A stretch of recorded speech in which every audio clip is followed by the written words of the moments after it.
I see it all happening again. I see it all rearing its ugly head towards the people who have no protection.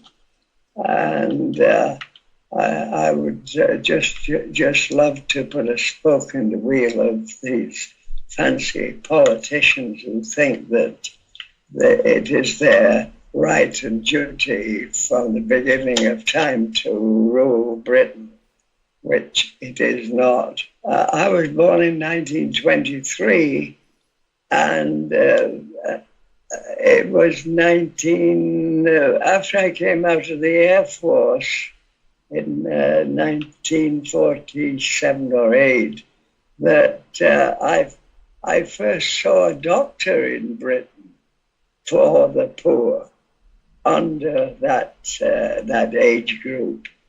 We had to suffer.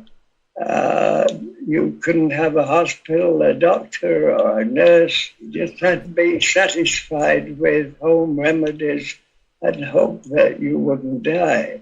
Where I lived in the north, they just died. You'd be walking along a street and there'd be loud screams coming from window panes, and you'd look up at your mother and she would say, "It's all right, love. It's someone's got TB and they can't get any medication to ease their pain."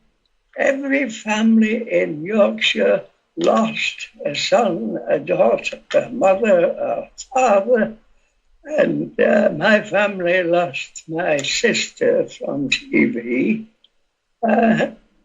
So we all had to pay a tremendous price in order that the so-called rulers of the city and the country at that time could get their pound of flesh.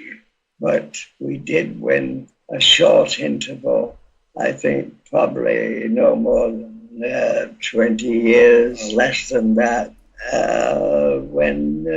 when we lived a good life. We could buy a house at a reasonable price.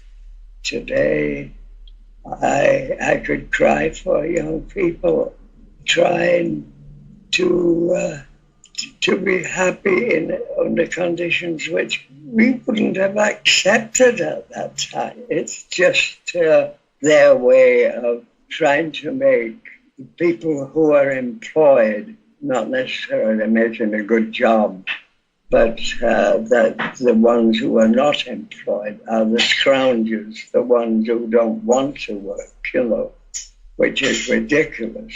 They want work. They want to be able to save money. They want to be able to university if they feel like it, and they can't. They can't afford it. They were given this choice of 0-hour contract and that sort of bullshit, and it has belittled them.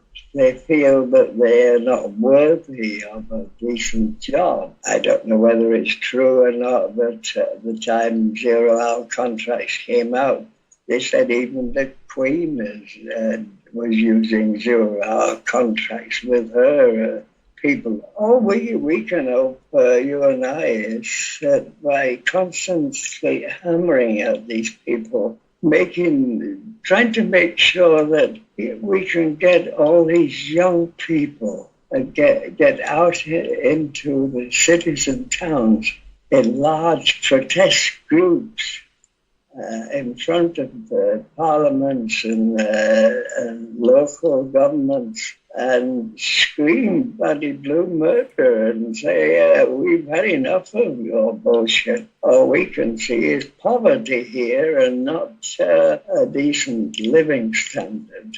When I speak to them, I'm speaking to them the truth as I see it and how it really is.